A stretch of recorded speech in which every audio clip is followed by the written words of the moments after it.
Shalom. Tema firman Tuhan di hari ini, jangan meremehkan hamba Tuhan. Kisah para Rasul pasal yang kelima, ayat yang ketiga. Tetapi Petrus berkata, Ananias, mengapa hatimu dikuasai iblis sehingga engkau mendustai Roh Kudus dan menahan sebagian dari hasil penjualan tanah itu? Nah saudara, pertama-tama yang harus kita buang adalah meremehkan hamba Tuhan. Ada terlalu banyak orang Kristen yang kurang diberkati karena menganggap hamba Tuhan itu sama semua negatif. Tidak. Jadi hamba Tuhan tidak semua negatif, hanya 1-2 orang, 1-2 oknum yang nakal, yang tidak baik.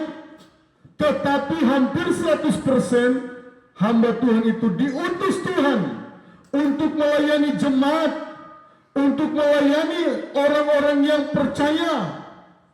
Nah Petrus berkata, kenapa hatimu dikuasai iblis? Jadi orang yang suka meremehkan hamba Tuhan, dia tidak akan diberkati.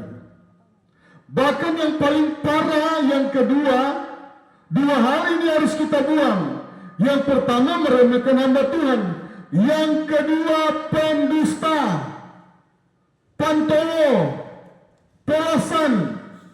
Jangan kita belajar terbiasa berdusta kepada hamba Tuhan, berdusta di gereja, berdusta kepada suami kita. Oh, suami tanya, Ma, ada kemana, Ma? Ada belanja di pasar. Padahal ada ketemu dengan Hugo, ada ketemu dengan suami orang. Sebaliknya juga ketika istri bertanya, Pak, kenapa lembur, Pak? Oh, saya ada lembur di kantor. Padahal bukan lembur di kantor, tetapi lembur dengan 02-nya. Nah, saudara, hal yang berdusta ini kita lihat. Tadinya sebenarnya malaikat sudah siap mengirim berkat-berkat yang spektakuler, berkat-berkat yang luar biasa kepada Ananias dan Safira. Tuhan sudah suruh malaikat, kamu siapkan berkat yang luar biasa. Karena Ananias dan Safira, mereka sudah berjanji, Tuhan, kami akan berikan hasil dari penjualan tanah. Tetapi yang ketiga yang perlu dihindari oleh orang Kristen, masuknya roh pelit. Ini 3 hal ini. Yang pertama, jangan remehkan hamba Tuhan, jangan berdusta, dan hindari yang namanya roh pelit. 3 hal inilah yang membuat ketika Ananias dan Safira berdusta, ayat 5 dikatakan, seketika itu putuslah, meninggal Ananias. Tidak lama kemudian meninggal Safira. Saudara, di akhir zaman ini hamba-hamba Tuhan akan lebih lagi dipakai dengan luar biasa. Dan jemaat-jemaat yang suka berdusta kepada hamba Tuhan, suka berdusta kepada gembala, akan mengalami yang namanya fatal seperti Ananias dan Safira. Karena 3 zaman di dunia ini, hanya 3 zaman. Zaman Bapa, zaman Anak, dan zaman Roh Kudus. 2 zaman sudah berlalu, sekarang zaman Roh Kudus, zaman akhir zaman. Nah saudara yang saya kasih dalam nama Tuhan, mari jangan kita terbiasa berdusta. Fatal, fatal sekali. Kenapa? Putuslah generasi dari Ananias dan Safira. Putus. Saudara yang Tuhan Yesus kasihi, mari kita jangan terbiasa berdusta. Berdusta itu sangat dibenci Tuhan. Berdusta itu sangat dibenci oleh suami. Berdusta itu sangat dibenci oleh istri. Berdusta itu tidak ada yang menginginkannya.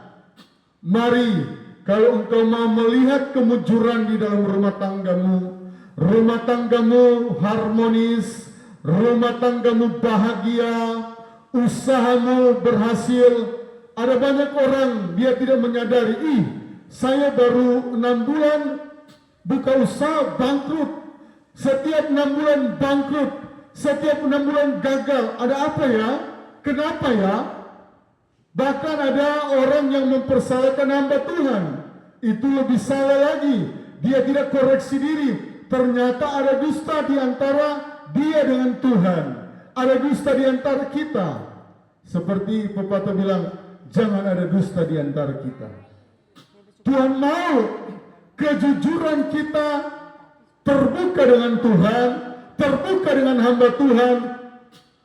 Banyak orang Kristen ketika panitia Natal, dia menjalankan aksi 5 menit. Maaf ketua panitia, saya belum ada berkat, padahal tabungannya ratusan juta. Dan ketika dia berkata seperti itu, maaf Pak ketua panitia, saya belum ada berkat, uang ratusan juta dalam waktu dekat akhirnya hilang semua. Dia kena tipu. Dia kena tipu dari orang terdekatnya. Dia kena tipu dari teman bisnisnya. Karena apa? Dia sudah berdusta. Saudara, kita akan memasuki Natal. Jangan sampai ketika panitia menjalankan basar, aduh maaf ya tidak ada berkat. Tuhan bilang, oh karena kamu berkata begitu, jadilah menurut perkataanmu. Yang tadinya berkatnya banyak, dia mengatakan tidak ada berkat, takut berkorban basar, takut berkorban basar RW, basar B2, dan jadilah menurut perkataannya.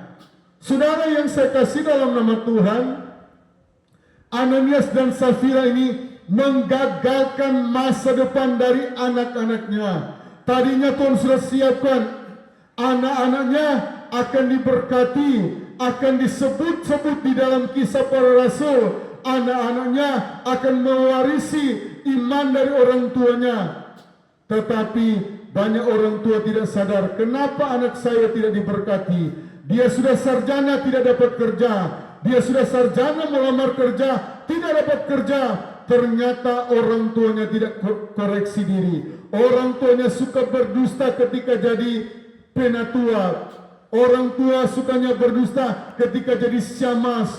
Orang tua sukanya berdusta ketika jadi majelis di gereja. Hati-hati meremehkan hamba Tuhan. Meremehkan hamba Tuhan juga Tuhan paling tidak suka. Karena hamba Tuhan adalah wakil Allah. Hamba Tuhan adalah biji mata Allah. Hamba Tuhan ditutus oleh Tuhan. Dan apatah lagi saat-saat ini saya melihat ada banyak orang tidak mau melayani karena mereka lebih senang terlibat di partai. Mereka lebih senang terlibat jadi tim sukses daripada mensukseskan program gereja. Mereka lebih senang, dan akhirnya setelah pemilihan, apa yang dijanjikan oleh wakil, apa yang dijanjikan oleh wali kota, apa yang dijanjikan oleh gubernur tidak ditepati. Karena apa? Dia melalaikan tanggung jawab di dalam gereja. Hati-hati orang Kristen yang melalaikan tanggung jawab di gereja dan memilih mengurus tim sukses. Silakan engkau mengurus tim sukses. Gereja tidak pernah melarang. Yang terpenting jangan pernah lalaikan pekerjaan Tuhan. Jadi saudara, kalau saudara tidak mau seperti Ananias dan Safira, keturunannya mati total, keturunannya berhenti sampai di situ. Saudara pasti tidak mau kalau keturunanmu berhenti.